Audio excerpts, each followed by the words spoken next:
Қайырлы күн баршаңызға. Бүгін сіздермен түріктің тәттісі локман дайындайтын боламыз. Бізге 1 стакан жылы сүт, ашытқы және де қажетінше ұн керек болады. Ең әуелі шұңғыл ыдысқа жылы сүтімізді құйып, 1 шай қасықтай дрожжи салып, араластырып, аз-аздан ұнды ұн електің көмегімен салатын боламыз. Бізге шанышқы міндетті түрде керек.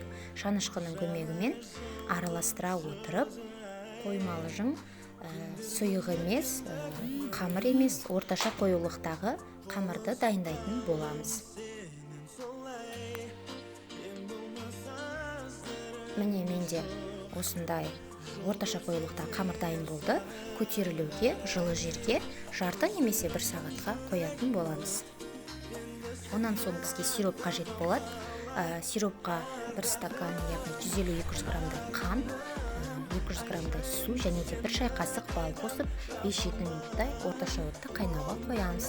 Сол аралықта бізде қамыр да көтеріліп дайын болды. Бізге кондитерлік қапшық керек болады салу үшін. Кондитерлік қапшықтың ішін міндетті түрде майлау керек.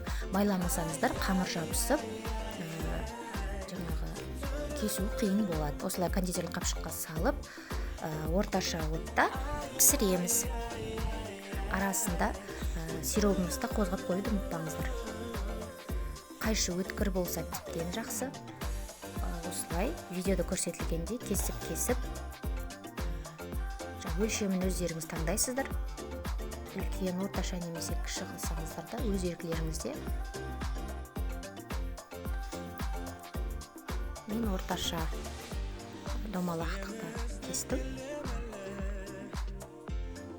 Кондитерлік қапшықтың орнына пакет дайындасаңыздар да болады. Майласаңыздар болды. Орташа отта міне осылай қызарғанша пісіріп алатын боламыз.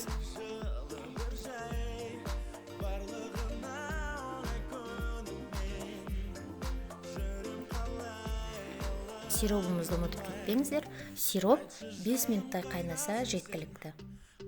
Балдың орнына сиропқа 1 тілім лимон қоссаңыздар да дәмі керемет үйлеседі. Осылай локмамыздың барлығын қызартып пісіріп аламыз. Сироп 5 минуттан қайнағаннан кейін суыған бойда біздің піскен локмаларды аз-аздан салып, сиропқа малып, локманың барлығы сиропқа батуы міндетті. Осылай бәрін рет-ретімен араластырып малып аламыз. Менде сироп ешқандай артық қалған жоқ, немесе жетпей қалған жоқ, дәлме-дәл келді.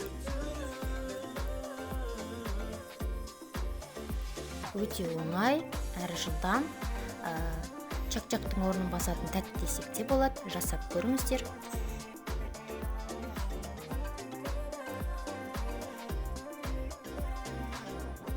Дәмі тәтті, тілі үйрет. Бұл локманы сумен жасасаңыздар да болады.